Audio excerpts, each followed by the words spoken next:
Hello and welcome. So today I want to explore something with you, a really powerful and ancient blueprint that shows up again and again in foundational wisdom. It's this reoccurring pattern of three, and you'll see that understanding it gives us a profound tool for a more aligned and upright way of living. Let's dive in. You've probably heard this proverb before, right? It immediately brings up this image of strength, of resilience.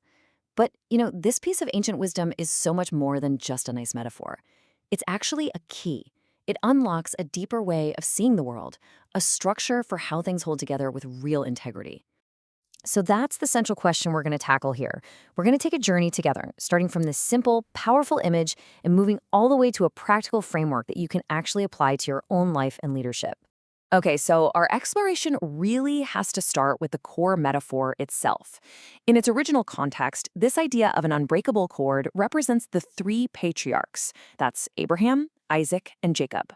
Their lives formed this incredible spiritual lineage, an enduring chain of connection. But the metaphor is about so much more than just being strong and static. This cord, it represents a bond of love that connects souls.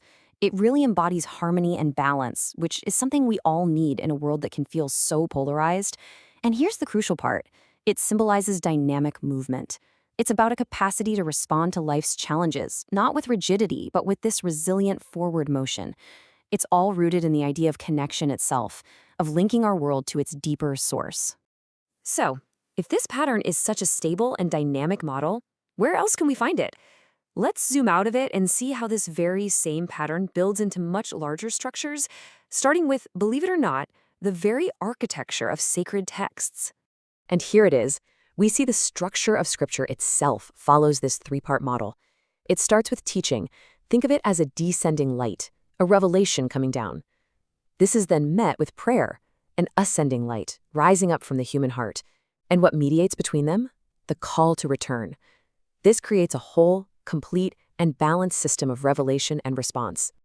This balanced flow isn't just in the content of the text, but also in how wisdom gets passed on. The actual process of stewarding knowledge also follows this exact same threefold structure. This really illustrates a responsible flow of information. Wisdom begins with the author, its ultimate source. Then, it's passed to the counter. These were the sages who preserved its integrity with just incredible, meticulous care. And finally, it reaches the scribe, who has the sacred task of transmitting exactly what was handed down. Each role is totally distinct, yet absolutely essential for the wisdom to endure with clarity. So all of this brings us to the most personal application. How can we take this grand cosmic pattern and use it as a practical three-stage path for our own spiritual development and our own personal growth?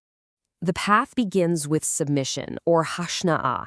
Now, this isn't about weakness. It's actually the opposite. It's about the strength to choose responsibility over reactivity. It's that foundational act of recognizing our own limits, of just pausing and conquering a negative impulse before it completely takes over. This, right here, is the beginning of all intentional, aligned action. Okay, so once we've managed to pause, we can move to the second stage, separation, or havdalah.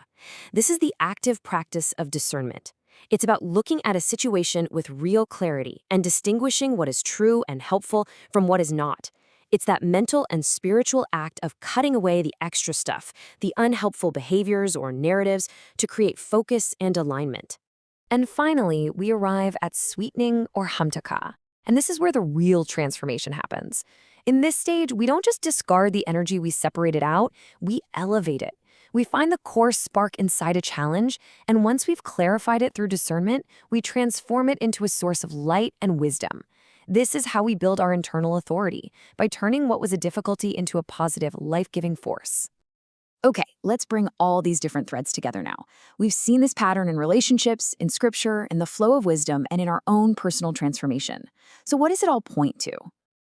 Well, the pattern stays remarkably consistent, doesn't it? Whether we're looking at the harmony of the chord, that dialogue within scripture, the careful flow of wisdom, or the path of personal growth, the underlying structure is exactly the same. It's a stable, dynamic, and integrated system of three. Ultimately, this threefold pattern gives us a powerful, repeatable framework for developing what we call presence-driven leadership. It's a model for building our internal authority not on force or charisma, but on responsibility, on discernment, and on the capacity to transform challenges into light. It is truly a blueprint for upright living. So I'll leave you with a reflection. Just take a moment to look at your own work or your relationships, or maybe just your own inner world. Where is there a situation that's calling for this kind of intentional threefold process? Where might you need to pause, separate, and then sweeten? And here is a little micro practice to make this tangible. The next time you face a challenge, just try this. First, submit by simply pausing your immediate judgment. Just stop. Second, separate the objective facts of what's happening from the story you're telling yourself about it. And third, sweeten by consciously looking for the most constructive, dignified path forward. Thank you for joining me.